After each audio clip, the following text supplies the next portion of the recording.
Muy buenos días para todos, apreciados de literatura, valores y ciudadanía. Con ustedes el tutor, profesor Iván Alfonso Pinedo Cantillo, y les envío un cordial saludo de bienvenida a esta conferencia en torno a el concepto de ciudadanía.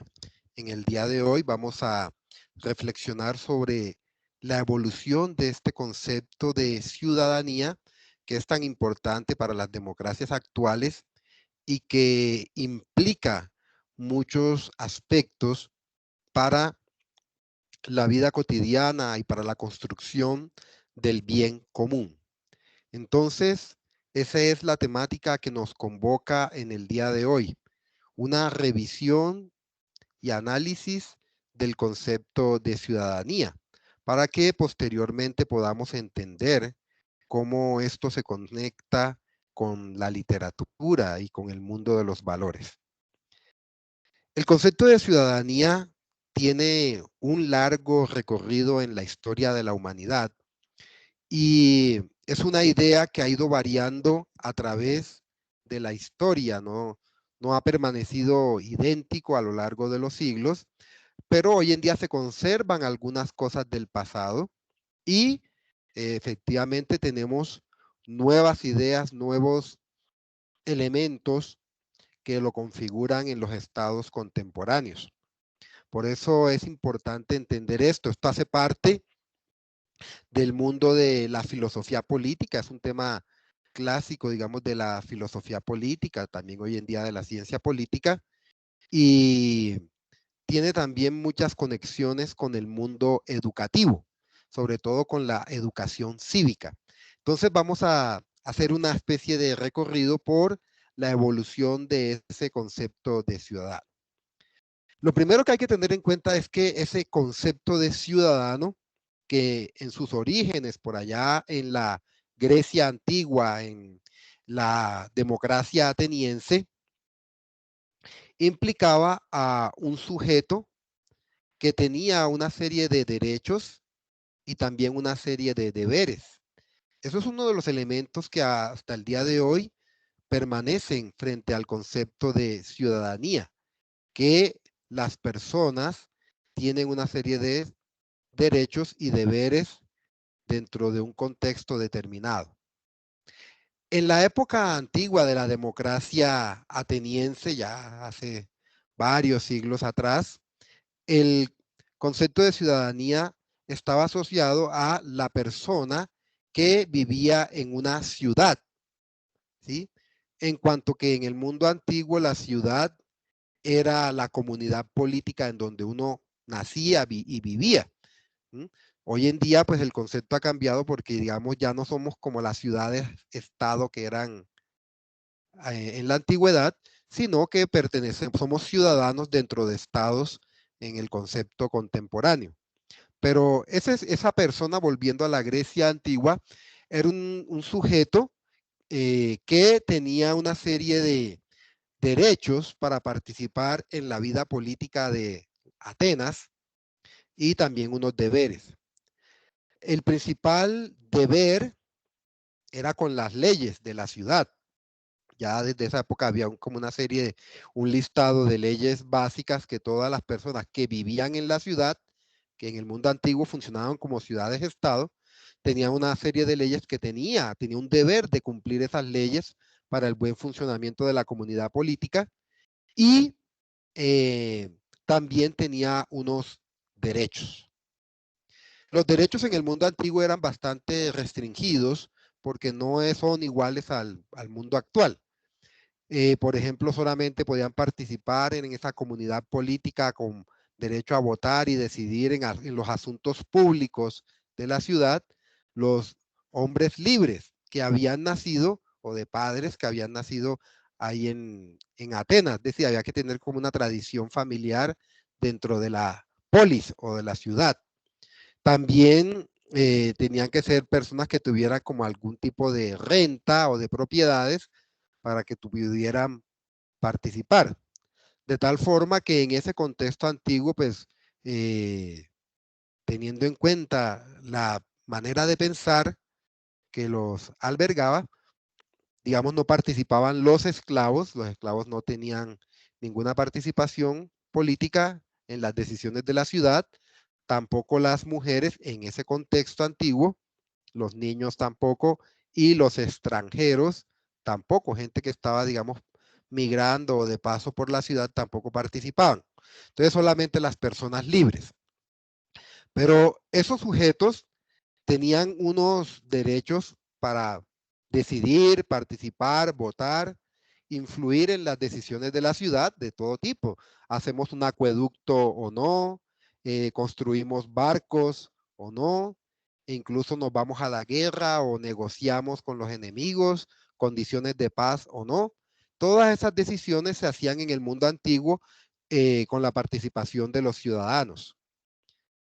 Y también la distribución de cargos públicos, porque desde ya en la época de la Atenas antigua había una serie de funciones que se distribuían entre las personas libres y eran como cargos un poco rotativos, no era que las personas se quedaban ahí eternamente, sino que el cargo se ejercía por un determinado tiempo, unos 2 o 3 años, y luego ya tenía que relevarse otra persona. Entonces, todos estos elementos hacían parte de la vida del ciudadano. Pero junto a esos derechos que tenía el ciudadano, el habitante de la ciudad, también tenía unos deberes para con los conciudadanos. ¿Sí? Había unos deberes con las leyes, eso era claro, pero también unos deberes con los demás ciudadanos. Por eso, digamos, se empieza a hablar en ese contexto antiguo, por ejemplo, con Aristóteles, de la necesidad de una ética, una serie de condiciones, de virtudes, de cualidades que debía tener el ciudadano para poder vivir armoniosamente en la ciudad, compartiendo con los demás en condiciones de armonía, cordialidad y progreso. Entonces aparece el concepto de ética muy asociada a la vida ciudadana y aparece dentro del contexto de la filosofía de Aristóteles eh, una serie de virtudes que deberían acompañar al buen ciudadano para el crecimiento de toda la polis. Es decir, había una clara concepción de que si cada individuo tenía un comportamiento ético y unas virtudes de la vida cotidiana, la vida en la polis crecería y sería un lugar apropiado para el progreso de todos sus habitantes. Entonces, la ética era un elemento asociado al comportamiento ciudadano. Obviamente en el mundo antiguo habían ciertas virtudes que destacaban por encima de otras, dado el contexto que se vivía, por ejemplo, la valentía, pues en una época de guerras y de conflictos con otras ciudades, pues en tener personas valientes que estuvieran dispuestas a dar su vida por la ciudad era un valor, era una virtud, ¿sí? Y habían otras virtudes que también Aristóteles va a resaltar en ese mundo antiguo, como la generosidad, la magnanimidad, ¿no? Como de alma grande, la persona, magnanimidad, ¿sí? Cierta excelencia de la persona, la prudencia, ¿no? Que era muy filosófica y era una virtud especial para uno poderse conducir con moderación frente a extremos dañinos, ¿no? Digamos, podía ser un extremo como la tacañería. Una persona tacaña no es bien vista en el mundo de la polis, y una persona que de pronto derrochaba o de excesos, tampoco era positivo eso. Era mejor tener una actitud prudente, buscando como un término medio frente a esos excesos. E incluso en el mundo de, digamos, de la guerra y los combates que tenían que enfrentar los ciudadanos de las ciudades antiguas, pues una virtud era, digamos, la valentía, que era el punto medio entre el exceso, que sería la temeridad, la persona que sale a la guerra queriendo combatir contra todo el mundo, pero fácilmente puede morir, o la cobardía, que sería el otro extremo, pues dañino una ciudad. Entonces, ahí tenemos esas virtudes, ¿no? La generosidad, eh, la prudencia, la moderación y que había una virtud que, que era como la máxima, digámoslo así, que era la justicia, ¿sí? Que debería ser como una especie de ideal, un ideal de todo ciudadano, obrar justamente, de acuerdo con las leyes y de acuerdo con la virtud. Entonces, todo eso era un elemento ético que estaba ya en el ciudadano del mundo antiguo, las virtudes. ¿Y todo eso para qué? Pues digamos para generar una armonía social y una especie de solidaridad con la comunidad donde uno se encontraba. Obviamente también habían dificultades, habían problemas y Aristóteles lo destaca muy bien en el mundo de la vida política cotidiana de los ciudadanos, que eran los vicios. La palabra vicio en el mundo antiguo no se refiere a como la entendemos hoy en día, como de fumar, el alcohol o cosas así, sino que eran ciertos comportamientos que destruían, obstaculizaban la armonía social o que no permitían el progreso de la ciudad. Era lo contrario a la virtud. Entonces, éticamente habían virtudes, vicios. Entonces, eso se mantuvo así en el mundo antiguo con la ética como una especie de reflexión que iba orientando el comportamiento de cada ciudadano para el mejoramiento de la polis. Pero rescatamos dentro de ese contexto antiguo la idea de deberes del ciudadano. Hoy en día, siglos después, reclamamos muchos los derechos que están consignados en la Constitución, pero somos proclives a no tener en cuenta nuestros deberes, para todo para con los demás, con ciudadanos. Somos sujetos de derechos y también de deberes. Eso es algo clave dentro del concepto de ciudadanía. Bien, entonces ahí tenemos como esos orígenes en el mundo de la Grecia antigua. Eso continúa, esa idea de la ciudadanía, continúa en el mundo romano. Ya en el Imperio Romano va a aparecer un nuevo elemento que configura la ciudadanía y son las leyes bajo el derecho romano. Entonces, en el derecho romano, que ya estaba bastante bien estructurado del año 500 antes de Cristo hasta en adelante, eh, van a aparecer una serie como de normas, de tanto de públicas como de privadas, lo que llamaríamos como el derecho privado, digamos, para el comercio, para los intercambios comerciales, eh, los matrimonios.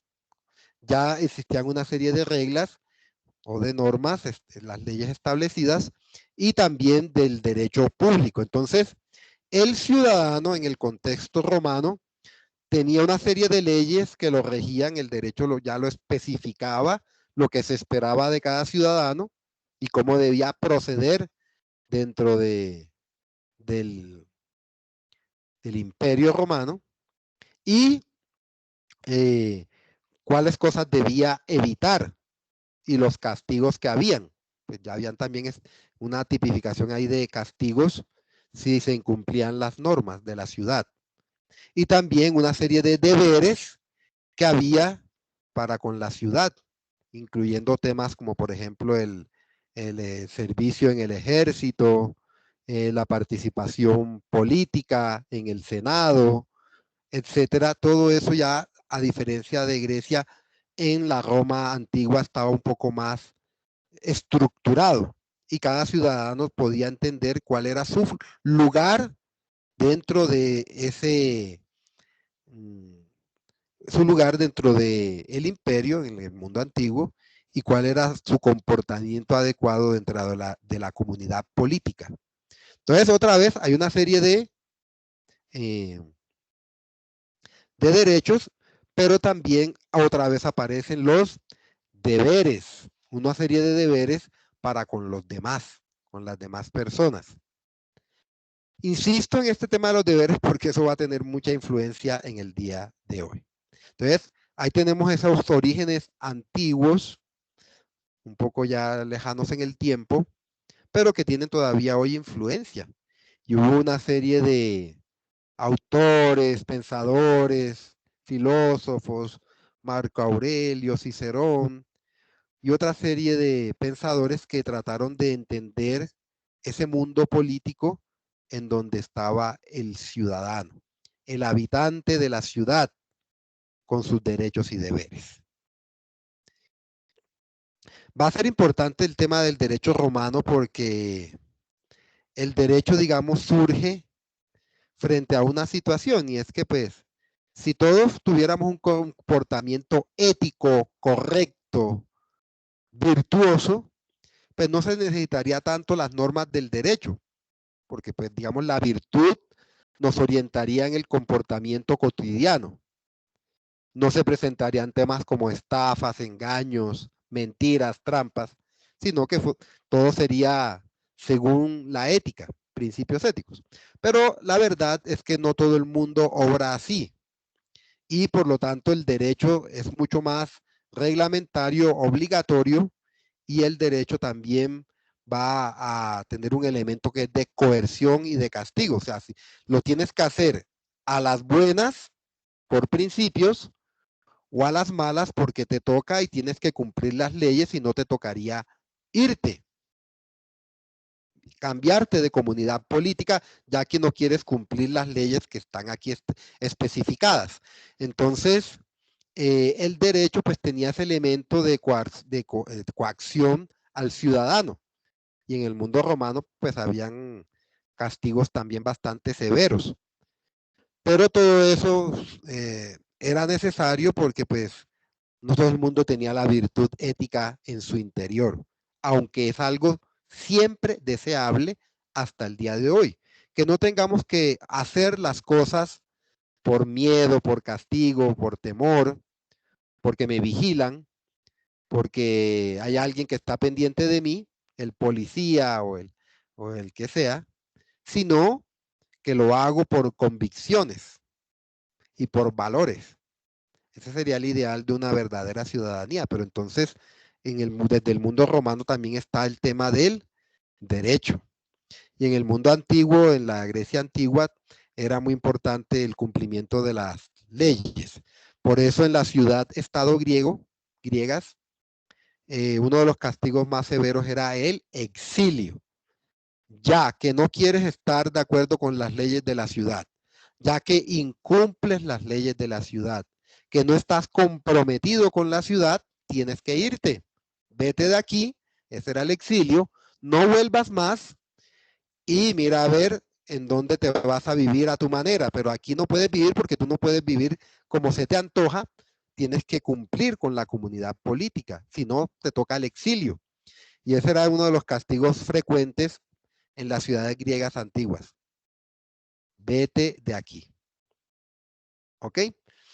Y bueno, tenía su sentido para ellos, puesto que eran personas que no querían integrarse como verdaderos ciudadanos. Ya tiempo después, bueno, llegó la Edad Media, digamos, el concepto de ciudadanía en la Edad Media era bastante restringido, limitado, un poco desigual, dado que era una sociedad altamente estratificada en nobleza, clero, comerciantes y una inmensa masa campesina que no tenía mayores derechos, porque, digamos, los privilegios estaban en la nobleza y los reyes. Eso duró mucho tiempo, fueron casi 1000 años de Edad Media, donde realmente esa idea de ciudadanía era bastante limitada, bastante desigual, con poca movilidad social, con pocas oportunidades. Entonces, en la Edad Media realmente echamos para atrás, digamos, frente a ciertas libertades y derechos que se habían ganado en el mundo antiguo. Entonces, fue un periodo ahí como de transición, más bien con ciertas negatividades, dada la estructura social que se tenía, y que dio lugar después al paso hacia las monarquías absolutas, estamos hablando de hacia el siglo XVI, en la modernidad, y estos monarcas absolutos, como su nombre lo indica en Europa, pues realmente tenían un concepto de ciudadanía bastante desigual, porque estaba basado en el origen, en el linaje, la herencia, la nobleza que se hereda, y eso generaba, digamos, una desigualdad social bastante tremenda. Aparte de que el rey, el príncipe, podía prácticamente disponer de los ciudadanos a su antojo, sin mayores reglas claras, podía moverse por caprichos, por emociones, se podía mover realmente a su antojo porque por encima del rey no había nadie que lo controlara. Y eso dio lugar a muchos abusos, arbitrariedades, opresiones para las personas que vivían en esas monarquías absolutas. ¿Mm? Hubo algunas experiencias diferentes, como las ciudades-estado italianas, como Venecia, que se convirtieron en modelos diferentes, como que había una manera de proceder frente al ciudadano diferente a esas monarquías eh, poderosas, arbitrarias, de linaje, de herencia de la nobleza y fundamentadas en una serie, digamos, de legitimidades de carácter religioso, es decir, la iglesia legitimaba ese tipo de monarquías, el monarca protegía a la iglesia y en esa simbiosis manejaban al pueblo, pero con bastantes desigualdades sociales, repito, y con leyes poco claras para el ciudadano común y corriente. Había una serie de deberes, ¿no? Pues había que trabajar, había que dar parte, como pagar una serie de impuestos, pero para el ciudadano común y corriente, pues no es que hubiera muchas leyes que lo protegieran. Era una sociedad muy desigual. Entonces, frente a esa desigualdad, esa opresión, esa marginación en que vivía una inmensa masa de la población, surgieron movimientos de protesta y de reforma, como fue la Revolución Francesa. La Revolución Francesa fue un gran movimiento, en parte liderado por intelectuales, filósofos, literatos, ¿sí? Políticos, eh, digamos, juristas, que veían que esa estructura piramidal, desigual de las monarquías tenía que cambiar y tenía que dar transición hacia otro modelo diferente de ciudadanía y de gobierno. Entonces, pues, la Revolución Francesa, sabemos, fue un periodo de transición con muchas violencias, con muchas dificultades, puesto que, digamos, abolir un sistema y crear otro nuevo es un proceso revolucionario que toma bastante tiempo, pero eh, poco a poco se fue dando esa transición y va a aparecer como consecuencia de estos nuevos pensamientos antimonárquicos, ¿m? eh, la idea de los derechos del hombre y del ciudadano. Recordemos que eso aparece por allá hacia el siglo XVIII, a finales, cuando justamente se dio todo este movimiento de la Revolución Francesa y los intelectuales de la época, Montesquieu, Voltaire, Rousseau, D'Alembert, entre muchos otros, que tenían esa autodenominación ahí de filósofos ilustrados que querían tener una visión más racional del mundo y también de la política, eh, van a hablar entonces de que de una nueva visión del ciudadano. De ahí va a aparecer esa declaración como de los derechos del hombre y del ciudadano. En ese contexto así se le llamó, pero va a ser muy importante porque entonces va a ser un concepto de ciudadanía basado en algo muy diferente a las monarquías. Por ejemplo, en la libertad. La idea de libertad va a ser muy importante. Cuando uno dice, pero bueno, ¿y a qué se refieren con esa idea de libertad para el ciudadano? Estamos hablando ya en la modernidad, pues van a hacer varias cosas. Libertad de pensamiento, en una época donde se restringía bastante el pensamiento y la libertad de ideas.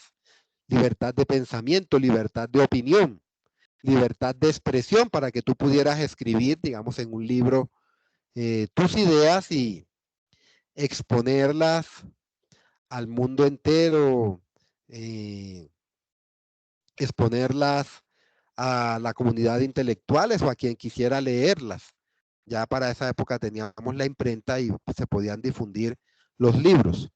Entonces, libertad de pensamiento, libertad de opinión, de expresión, libertad de creencia religiosa en una época donde pues se dieron muchos conflictos por la hegemonía católica, después del conflicto de la hegemonía católica contra protestantes, y fue una época de mucha violencia por creencias religiosas. Hasta esta época de la modernidad, ya a finales del siglo XVIII, cuando autores como John Locke, uno de esos pensadores de ese periodo de la Ilustración inglés, de pensamiento político diferente, va a decir, bueno, escribe un libro que se llama Carta sobre la tolerancia, era un tratado más bien pequeño, pero muy importante, diciéndonos que pues la libertad era un don, era algo con lo que nacíamos, un derecho con el que nacíamos a ser libres, y que esa libertad implicaba libertad para escoger al Dios al cual uno quería adorar y creer. Entonces él decía que veníamos de siglos de violencia y guerras por la religión, porque unos querían imponer su creencia religiosa al otro, ¿sí? Y querían imponer una visión del mundo, y eso oprimía a muchas personas. Entonces, en la Carta a la Tolerancia dice, mejor tener esa amplitud, esa libertad de creer en el Dios que uno quiera y tener su culto y poder desenvolverse espiritualmente sin restricciones. Eso se mantiene hasta el día de hoy, ¿no? La libertad de cultos, de creencias, el respeto a las diversas doctrinas religiosas y creencias y expresiones de fe. Eso empezó allí, estamos hablando del siglo XVIII, Carta sobre la Tolerancia. Entonces, también había libertad de credo y también libertad de movimiento, es decir, que yo pueda irme a cualquier lugar del mundo a buscar mi vida y no como en esa época medieval donde nacías en un feudo, pertenecías a un señor y el señor decidía si te podías mover o no.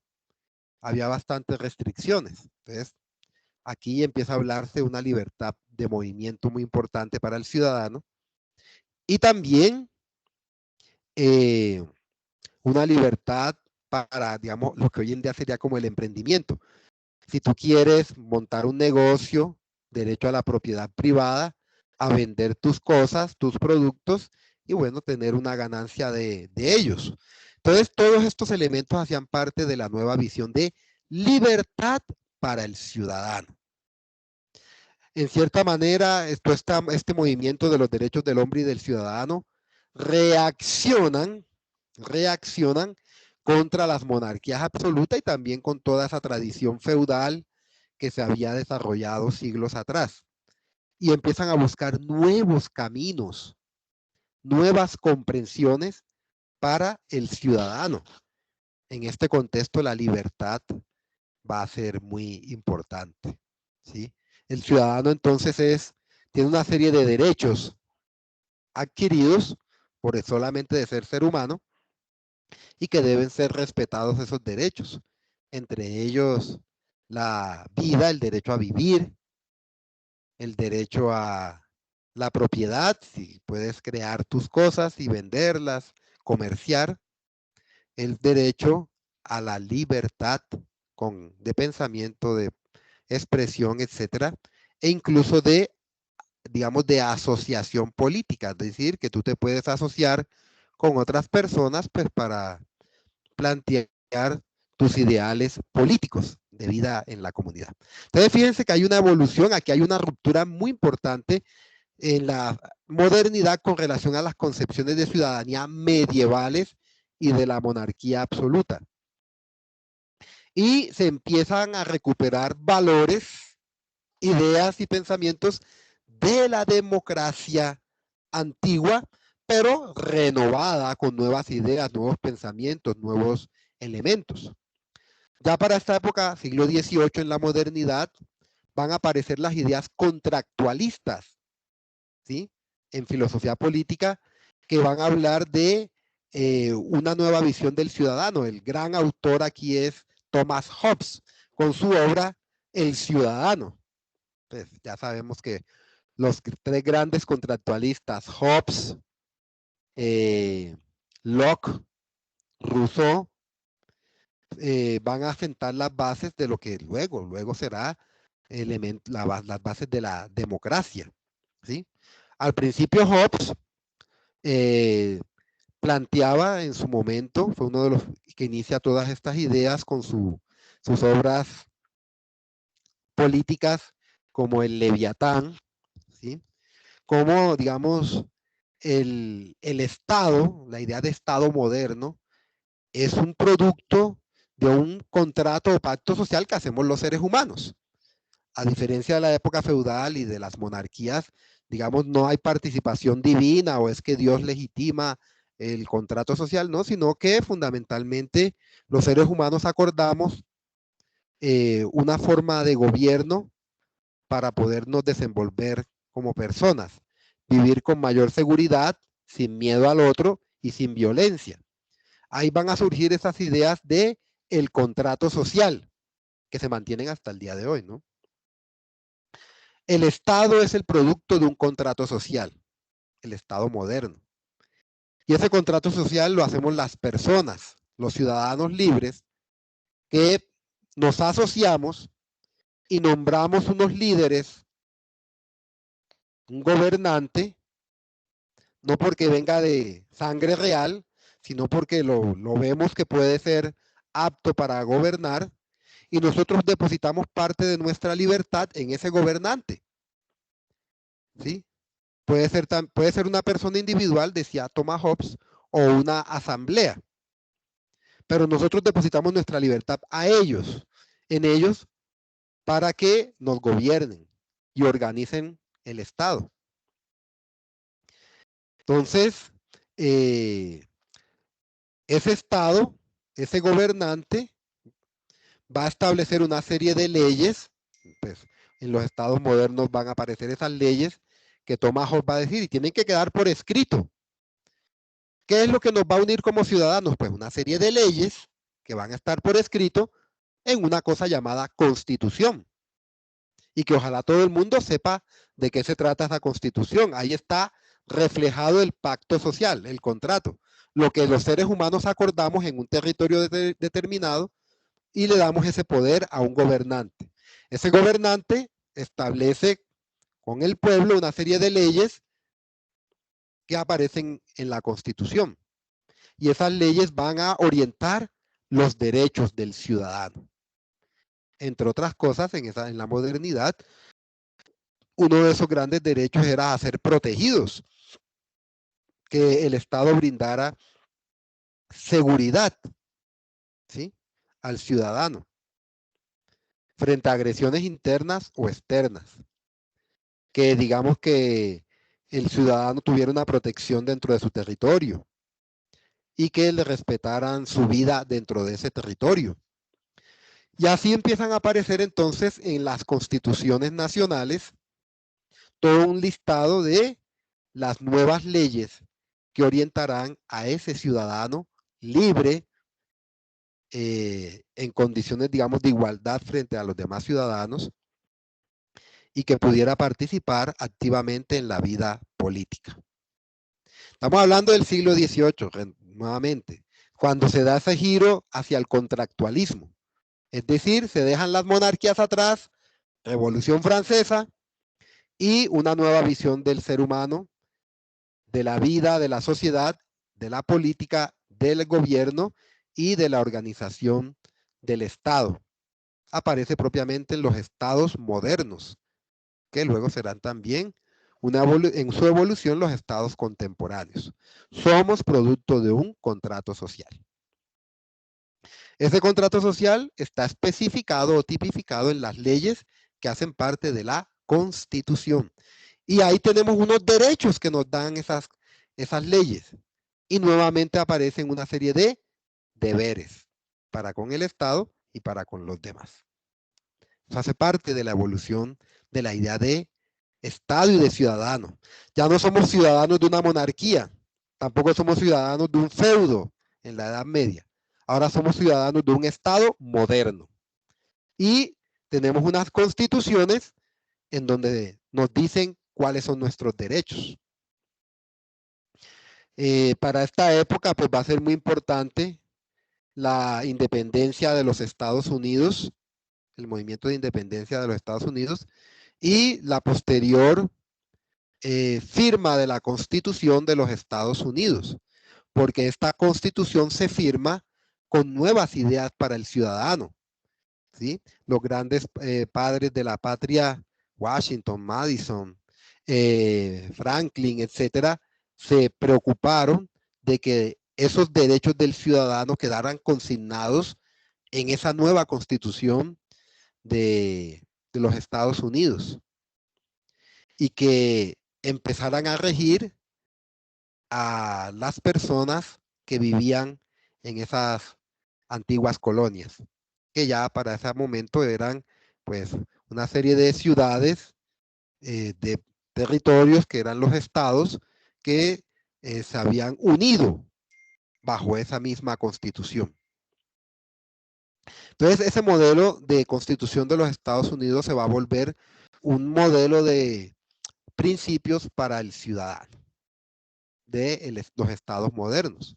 Eso va a llegar a nuestra América, a los movimientos de independencia aquí en América, esas ideas de los derechos del hombre, por ejemplo, aquí llega con Antonio Nariño y se empieza a pensar, bueno, una vez nos independicemos de España, tenemos que buscar cuál va a ser nuestro modelo de constitución y de Estado.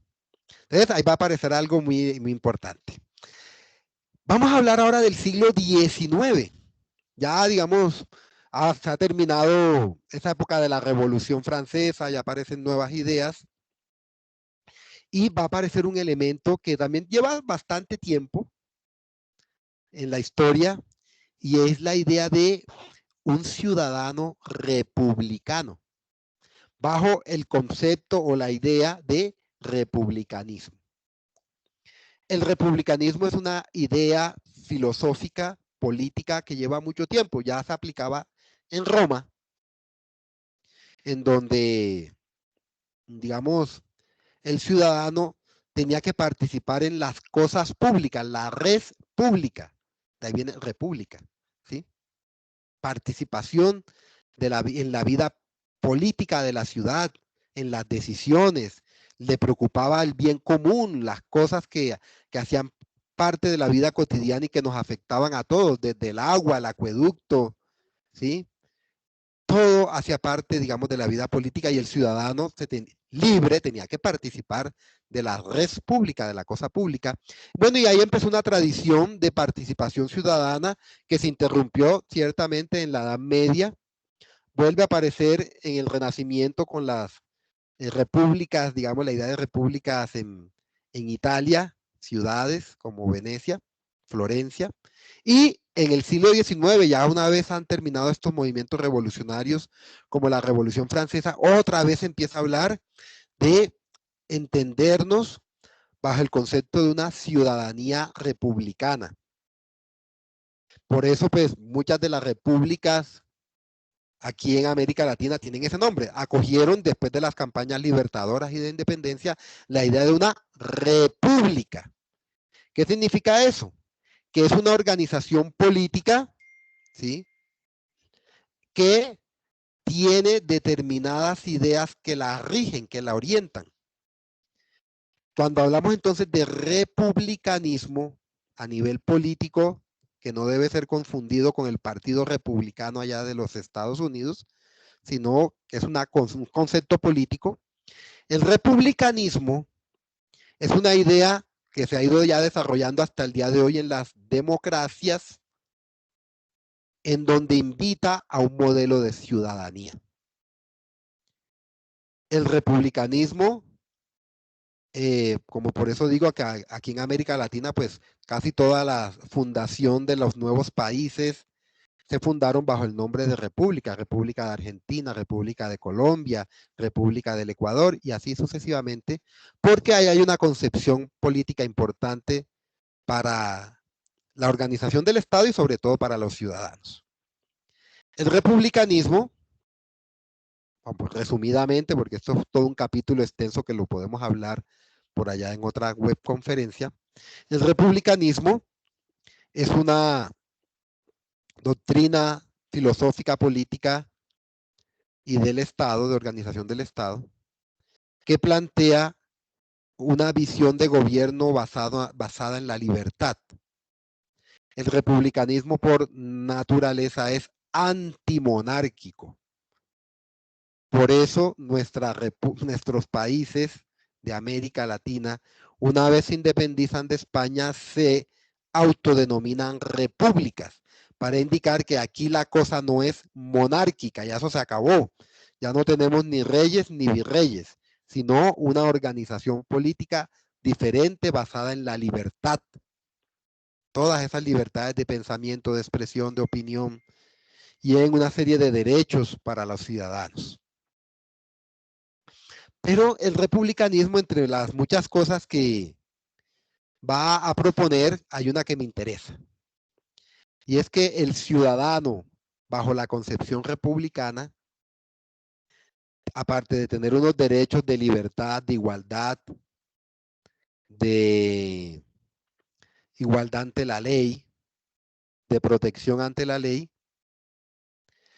el ciudadano republicano tiene unos deberes y tiene que tener una serie de virtudes que contribuyen al engrandecimiento y el progreso del Estado. Eso es algo clave dentro de la concepción ciudadana republicana del Estado. Estamos hablando siglo XIX para acá. Y después siglo XX, por lo menos hasta antes de la Segunda Guerra Mundial, pues se mantenían esas ideas republicanas y democráticas que iban de la mano, naciendo muy lentamente. Recordemos que la democracia ha sido una construcción muy lenta en la primera mitad del siglo XX, finales del siglo XIX, primera mitad del siglo XX, ha sido lenta y un poco movida por estas ideas republicanas, que no es que sean algo diferente a la democracia, sino que es una manera de comprender la democracia. El republicanismo no es ni contrario a la democracia ni aparte a la democracia, sino que es una manera de entender la vida democrática. El republicanismo va a plantear dos cosas importantes: la educación del ciudadano y las virtudes del ciudadano. Hay una autora que va a ser muy importante para esto, que es Hannah Arendt, primera mitad del siglo XX, filósofa, que va a plantear esto. Es importante volver a la idea de virtudes del ciudadano, una serie de cualidades, de comportamientos que se esperan del ciudadano para el mejoramiento de la vida de cada día y para la búsqueda del bien común. Y segundo, la educación del ciudadano. Hannah Arendt y después otras autoras van a plantear la necesidad de unas virtudes públicas. O sea, una serie de conductas que se esperan del ciudadano. Virtudes públicas. Autoras como Victoria Camps van a hablar de virtudes públicas. Todas estas son ideas republicanistas en filosofía.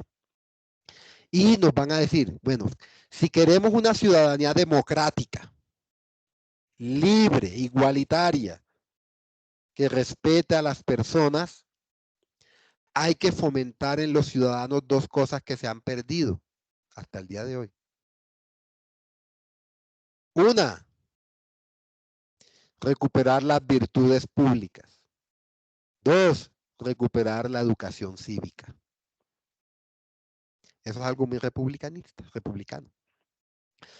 De ahí van a aparecer en muchos países la necesidad de una educación cívica, ¿sí?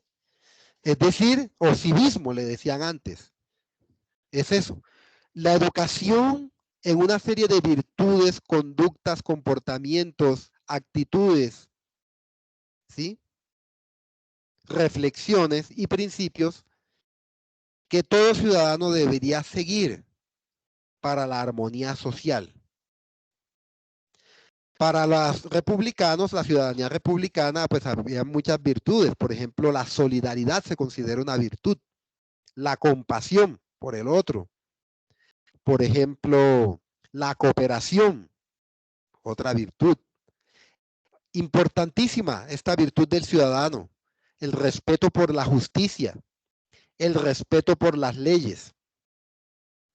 También el respeto por los gobernantes, lo cual no indica de que no haya contradicción y pensamiento crítico, pero también hay un respeto, ¿sí?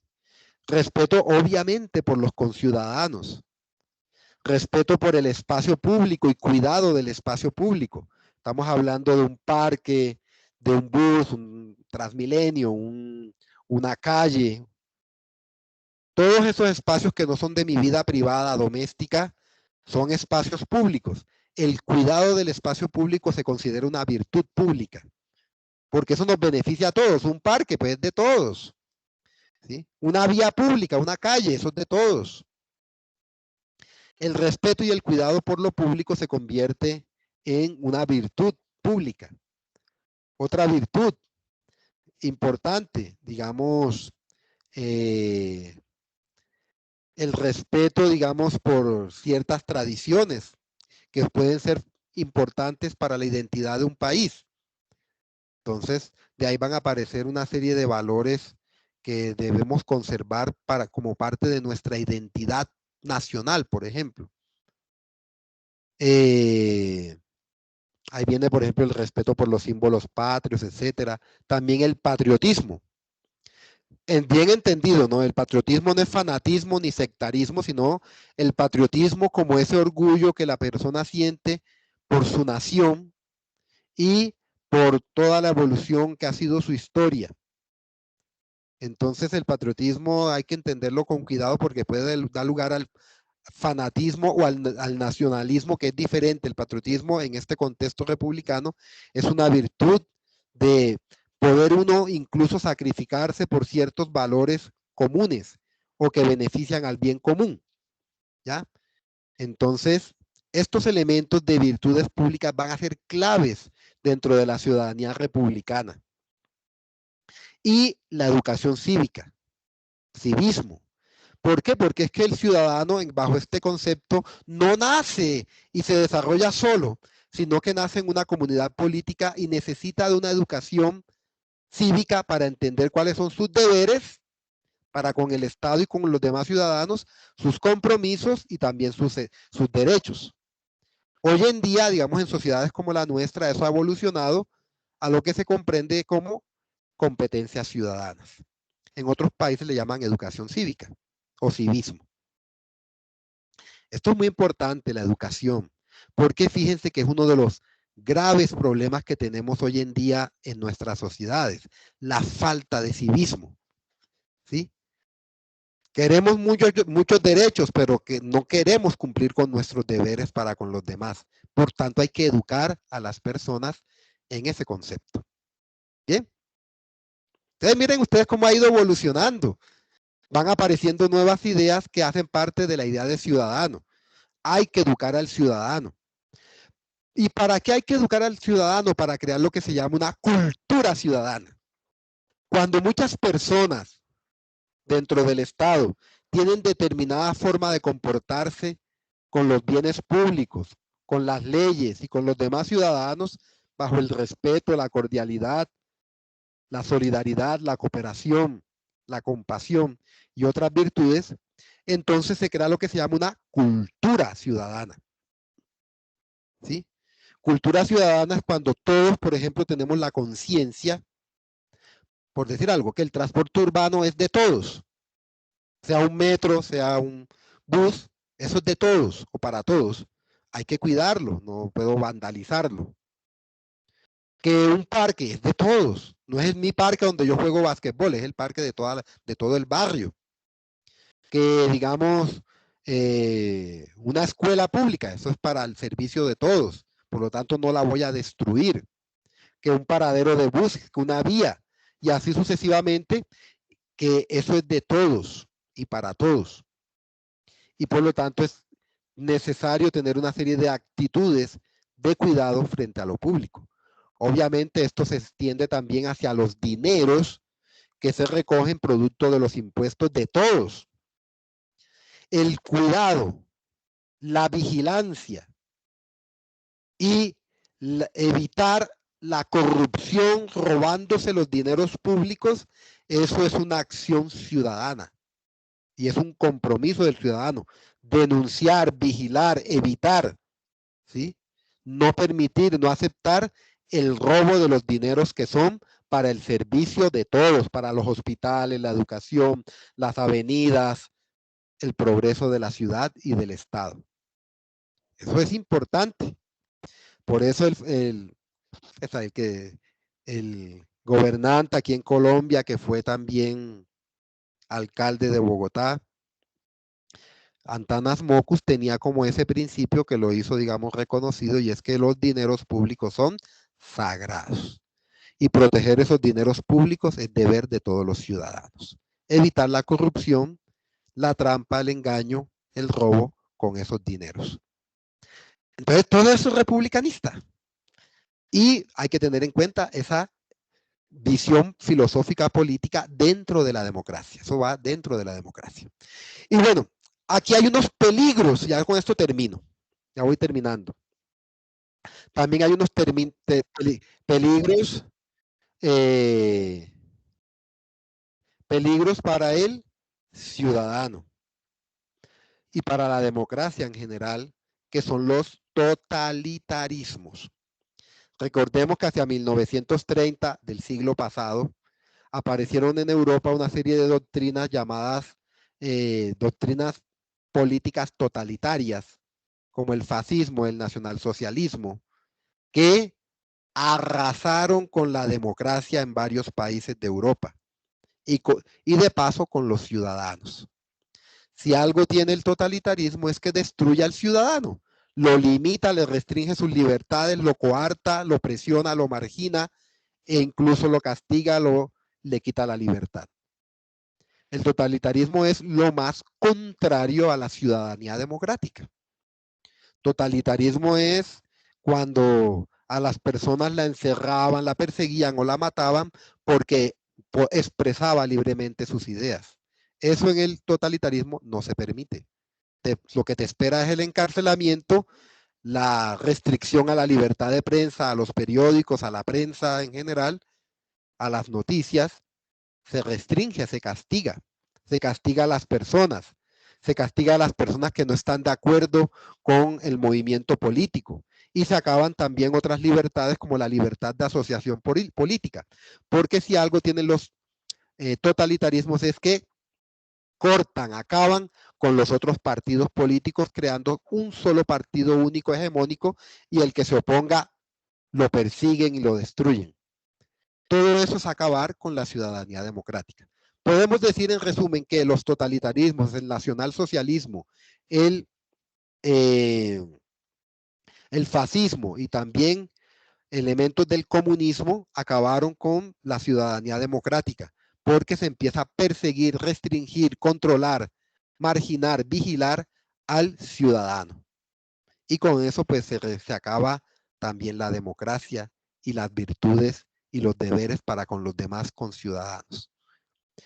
El totalitarismo, ojalá puedan profundizar un poco sobre eso, es contrario a la ciudadanía democrática, porque el ciudadano queda sometido, oprimido, disminuido.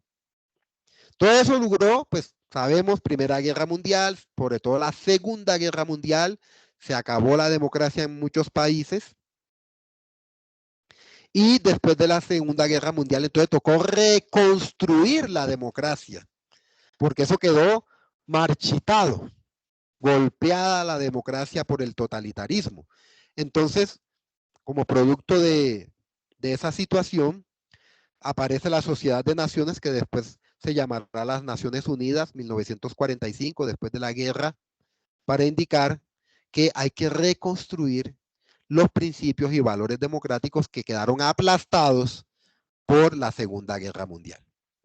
Entonces va a aparecer una serie de reflexiones y de pensamientos para reconstruir la democracia y la ciudadanía. Y uno de esos elementos de las democracias actuales, estamos hablando de democracias que se renuevan desde 1960 hasta el año 2024, van a aparecer unos elementos importantes a nivel mundial que son los neoconstitucionalismos. Es decir, una renovación, por eso es nuevas constituciones democráticas después de la Segunda Guerra Mundial que deben incorporar algo nuevo que se empieza a discutir, que son los derechos humanos. Los derechos humanos ya venían como idea política y filosófica de tiempo atrás, pero la Segunda Guerra Mundial desconoció por completo los derechos humanos y aplastó los derechos de 50 millones de personas. Entonces aplastó eso, se le olvidó eso a más de uno, a miles. Entonces las Naciones Unidas y las naciones que se consideraban libres y democráticas dijeron, bueno, hay que reconstruir esto. Y uno de los elementos para reconstruir esto es que en las nuevas constituciones de los países libres se incorporen los derechos humanos como parte fundamental de la Constitución y de la vida ciudadana. Así, desde 1960, por ejemplo, en América Latina, muchos países empezaron a renovar sus viejas constituciones para incorporar los derechos humanos. En las antiguas constituciones, recordemos que no existía ese lenguaje, no se había incorporado. Por ejemplo, en nuestra constitución de 1886, que regía antes de la del 91, pues no existía ese lenguaje, no era común. Pero entonces se empieza a hablar desde 1960 para acá de renovar la democracia, la ciudadanía democrática a través de unos principios y valores que son los derechos humanos. Y ese es un capítulo nuevo en la humanidad, por eso en las nuevas constituciones los derechos humanos aparecen en casi todas. Obviamente, por ejemplo, en la Constitución colombiana del 91 no aparece con el título de derechos humanos, sino derechos fundamentales. Pero muchos de esos derechos fundamentales que están entre el artículo 5 y 44 de la Constitución, de esa primera parte de la Constitución, que se llama derechos fundamentales, todo eso, muy buena parte de eso está fundamentado en los derechos humanos. Entonces aparecen derechos religiosos, de libertades, de igualdad ante la ley, de protección ante la ley, de trato justo, de procesos justos ante la ley. Todo eso va a ser el nuevo contrato social de las sociedades democráticas. En Colombia nos demoramos mucho para cambiar nuestra constitución. Fue hasta 1991, un poco tardíamente, pero bueno, se logró. Y le incorporamos a nuestra constitución todo ese gran capítulo de la primera parte de la Constitución, que son los derechos fundamentales, basados en las ideas de los derechos humanos. Entonces, ya para terminar, más recientemente, nuestra idea de ciudadanía está muy mediada, ¿sí?, por los derechos humanos y los deberes para con las demás personas de protección de esos derechos humanos. Recordemos eso. Entonces la ciudadanía hoy en día es entendida como un derecho, pues por eso uno le dan como una